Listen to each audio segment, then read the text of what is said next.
Welcome back to the channel, man. It's your boy Matt and it's Sports Talk MT. And today, I'm just getting my thoughts on the NBA draft. Let's get into it. Yeah, I'm back. Finna get real groovy in this bitch. And just be from Cash, not from YouTube. So, welcome back to the channel, man. It's your boy Matt. And today, like I said, just gonna talk about the NBA draft. Today, the draft is today. I'm just getting my thoughts. I had a video that I was gonna post about my 5 intriguing players. This photo was a little long, and I feel like I gave a little bit too many numbers. So I'm just talking about the draft. The players may come up when I talk about it, but I feel like it's a little bit more organic. And just, just like talk. Let's talk, all right? So my thoughts on the draft this year is a little bit different from previous years because I feel like certain players are kind of locked into certain spots, right? Outside the first pick, right? There's some players where we don't know they could go. Houston could take Evan Mobley or they could take Jalen Green. And then whoever they take, I'm pretty sure the Cavs will pick up who was left behind, either Jalen Green or Evan Mobley. Just taking the best player available at the time. And then it's been a lot of speculation of trades. The Toronto Raptors has been in trade talks talking about Ben Simmons and the 4th overall pick, so we don't know what they're going to do there. And then Scotty has kind of risen up the boards, going as high as possibly. Some people haven't gone as high as 3, right, to the Cavs, or 4 to Toronto, but I don't think that's going to happen. I think Toronto would take Jalen Suggs. And then it's kind of been over the past few weeks, Scotty at 5 to the Magic. At first it was Jonathan Kuminga. Like the top 5 was really the top 5 had been the top 5 for a while with Cade, Jalen Green, Evan Mobley, Jalen Suggs, and Jonathan Kuminga. But Scotty has risen a little bit, so people have him going to the Magic. And then then you got Scotty, or I've been seeing a lot of mock drafts taking James Bouknight or things of that nature. So it's interesting in the top 10 on what trades could happen potentially. I'm a Thunder fan, right? So I'm a little bit more tapped in on the Thunder side, and they've been trying to get a higher pick in this draft since they fell to the 6th spot in the draft lottery. They've been active. There've been rumors that they're trying to get the 1st overall pick for Shea. I don't know how true that is, because if I'm Detroit, I would take that. So I don't know if that was true, because Detroit's getting Shea and the 6th overall pick, and you still could get somebody like possibly Scotty or Jonathan Kuminga with the 6th pick. Like, if I was Detroit, I'd do that in a heartbeat. So I don't put much thought into that trade rumor, but it's been trade rumors that they would try to trade with Cleveland, try to get a top 3 pick, try to trade with Houston, get one of them top 2 picks. So the Thunder have been real active. I wouldn't be surprised if they do get into the top 3 or top 4 range, depending on what type of moves they make to try to get a player that they want. But if they stay at 6, like I said, you got people like Scotty Barnes that you could get, or Jonathan Kuminga could fall to 6. And if you told us that Jonathan Kuminga will fall to 6 a few months ago, you would say that was a steal pick, because he was a top 5 prospect, top 4 prospect. So if he falls at 6, he's a high upside guy who has the potential to be a two-way star. And if he doesn't pan out, I just think he'll be a quality role player who will come in and play his role, play defense. And I think he'll still have a solid career, even if he doesn't pan out to be the star that people have his potential to be. And then another thing in the top 10 or the lottery is the Davion Mitchell situation I want to talk about.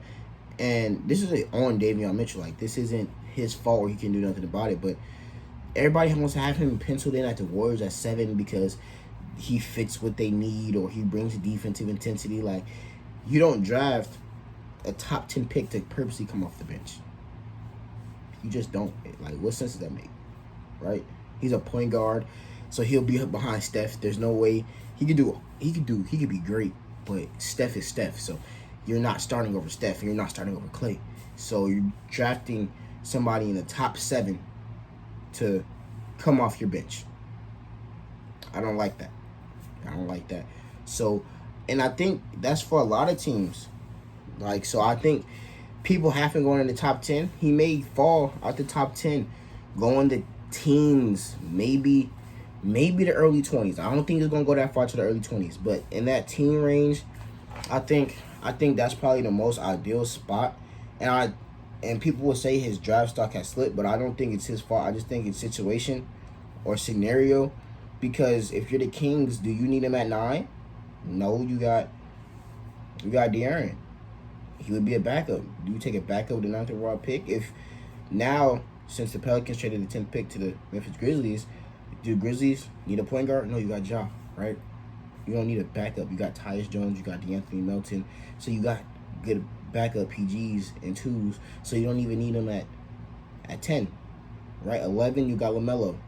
12, possibly you got DeJounte. I don't know though. They need other help, other pieces, because they lost LaMarcus. They're losing DeMar, I'm pretty sure, in free agency. So you could find help in a different position. So the most realistic spot is 13, and he'll still be coming off the bench behind Malcolm Brogdon, right? So, or 14 if Warriors do make their pick, right? That's another thing we're gonna talk about. If the Warriors made a pick 14 and have him come off the bench, it feels better to say that you drafted somebody 14 to be a quality player off the bench than somebody in the top 7, right? So, with the Warriors, though, I think they trade the 7 and 14th pick. I really do think it's early in the morning for draft day, so they don't got a lot of time to work.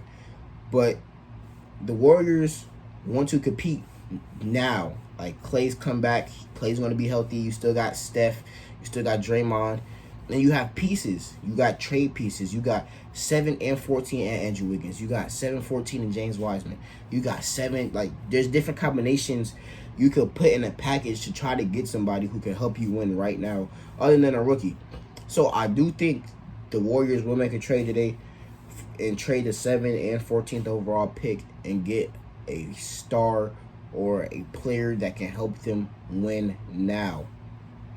At 8, I feel like this has kind of been locked in for a while now with Moses Moody going to Magic. I feel like 8 is just a nice spot. He's been locked in that spot for a while. And that's what I'm saying. Players have been locked into certain spots for a while now. So I wouldn't be so surprised if it happened, right? Like I said, Moses Moody to the Magic, it just makes sense. You take a high upside player at 5, like a Scotty Barnes, and then Moses Moody is basically as sure as he gets. He's going to shoot the ball, and he's going to play defense, 3-and-D wing. And he has the potential to maybe average 20, 21 points a game on a good year. But I think overall in his career, he can average 15, 16. And you're averaging 15, 16 a career, shooting a high clip from 3.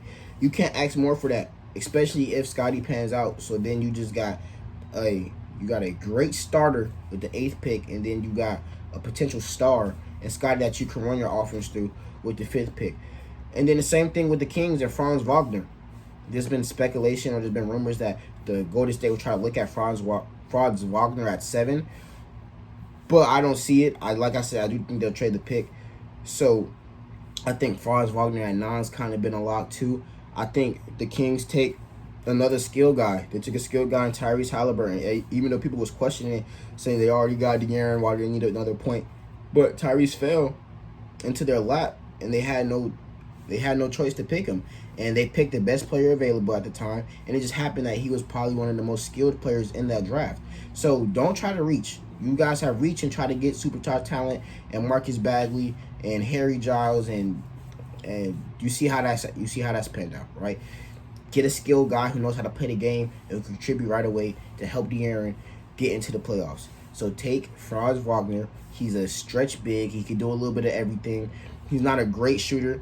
He's a respectable shooter, but like I said, he can do a little bit of everything.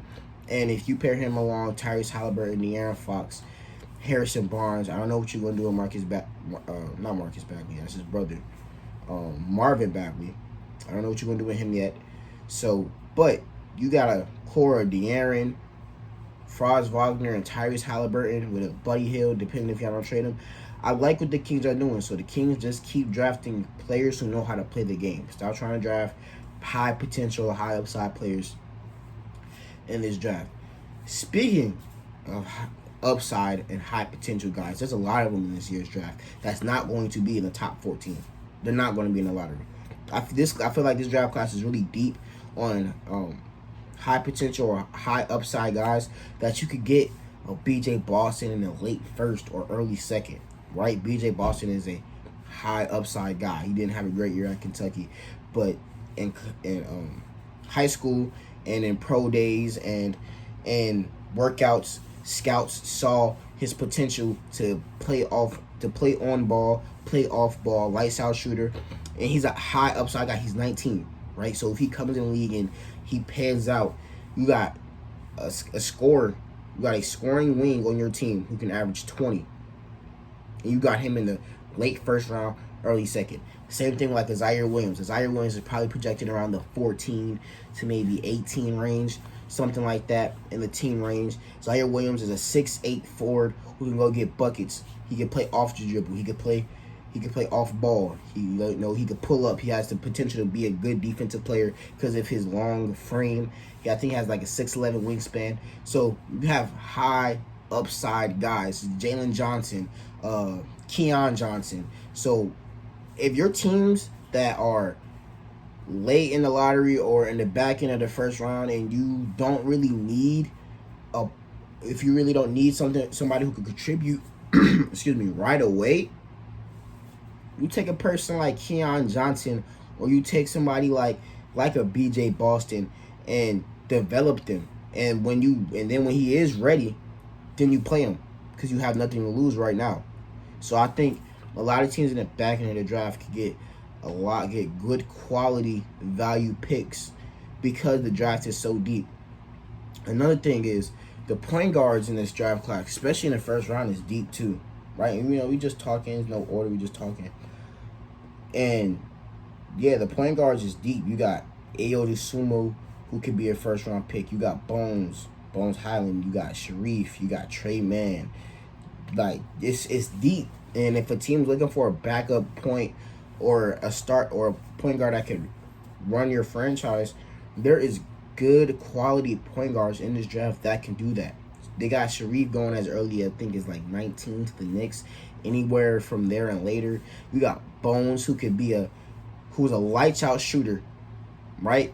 Depending on where he goes, he could come off the bench and get buckets, or he could start and be a quality starting point guard for you for a championship team or a team that's trying to compete for a championship like the Clippers. Or if you could get a Bones Highland for the Lakers who could just knock down his shots when he has them, and he can create off the dribble.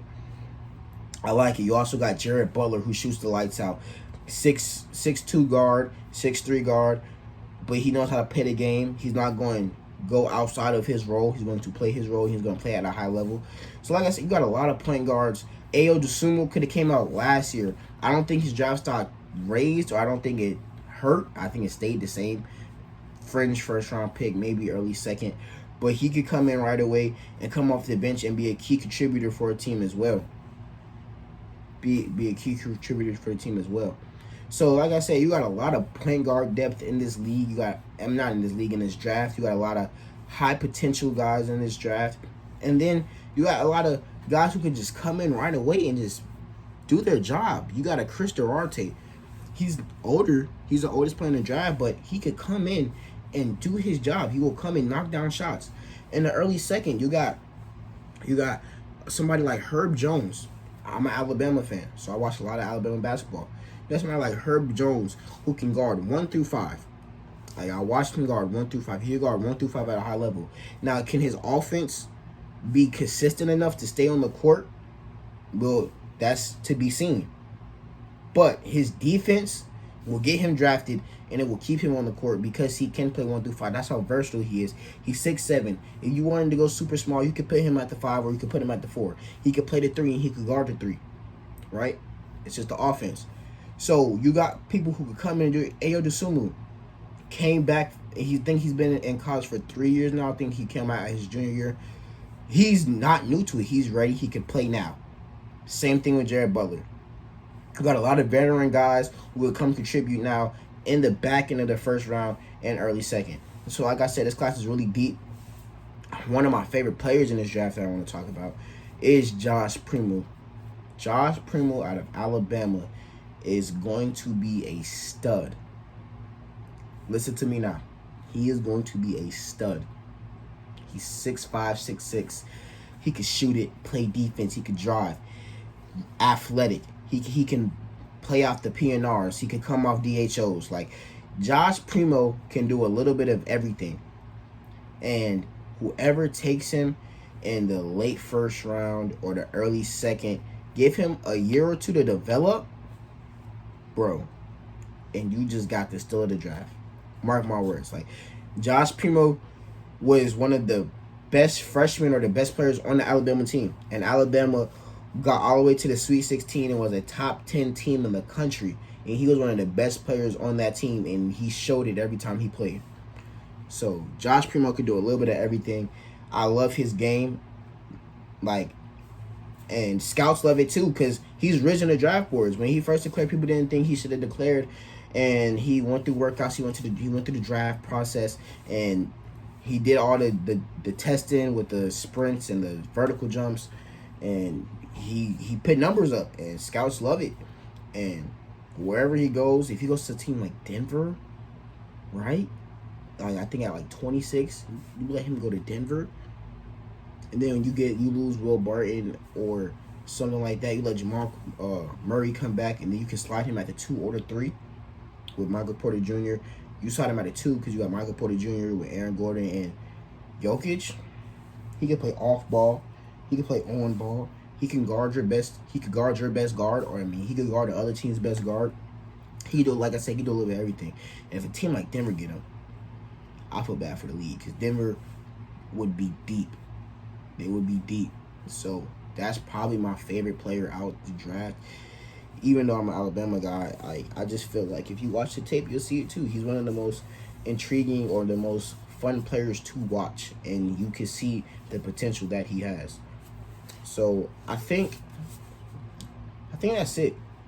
I talked about my favorite player. I talked about the top 10 picks. I talked about some guys who may fall, and Davion Mitchell, not his fault though, right? I think a guy who jumps, let me talk about a guy who may go earlier than what people thought, is Trey Murphy. Trey Murphy out of Virginia, small forward, power forward, 6'9", super long, can shoot the ball, play defense, right? People got him going in the late teens, early 20s to like a contending type of team. But don't be shocked if he goes back in lottery 13, 14, or something like that, because there's teams in that range who need him, right? If he falls to 17 and I'm the Pelicans, I take him over Corey Kispert. And here's why. He's a great shooter, but he also has defensive potential that I don't think Corey Kispert has, right? So if I'm Pelicans at 17, I'm taking Trey Murphy over Corey Kispert, and then Corey Kispert falls and he goes to a contender, or he could just be an instant. It's not an instant starter, but he could start, be a great shooter there, come off the bench and be a great shooter. Like I said, this draft is really deep. It is super deep, and you got players who can come in right away and play their role. So I think maybe a team my bad. I feel like a later team in the later round, in the later first round, or a contending team may try to trade up to get somebody like a Trey Murphy, because they feel like he's not going to be there in the 27th, 28th pick. So, I think that's it. Yeah, I talked about my favorite player, talked about a guy who could jump up, slide down, talked about the top 10 picks, talked about a little bit of rumors. And I think that's all, man. Like I said, I had a video talking about the most intriguing players. I just didn't like it. I feel like this is a little bit more organic. We just talking about my thoughts, and it's a little bit of everywhere, but that's just how I'm feeling before the draft. Like I said, I think the Thunder may move. I think the Thunder will move up. I think the Warriors will trade those 2 picks for a star. And I think it's going to be some big-time trades, man. So, like I said, if you have any thoughts on this draft or upcoming free agency, go ahead and tweet me. It's going to be up on the screen right here. So, Yeah, I'm back. yeah, man. Thanks for watching. Peace. Finna get real groovy in this bitch. And this be from Cash, not from YouTube. Nigga BK got the strap, I shoot out the eyes, yeah, I slide out the bed. I got the bands and I'm popping them tags. 20 so get, yeah, he off his ass. All on the EA we skate. Target behind me, you know, did the race. I got your bitch, I'm not catch a case. Play with me, yeah, I shoot at your face. Nigga talk crazy, you know where he stay. I got the drink and I shoot where he lay. All with your bitch, I'm making a movie. I know that you mad. Nigga, I'm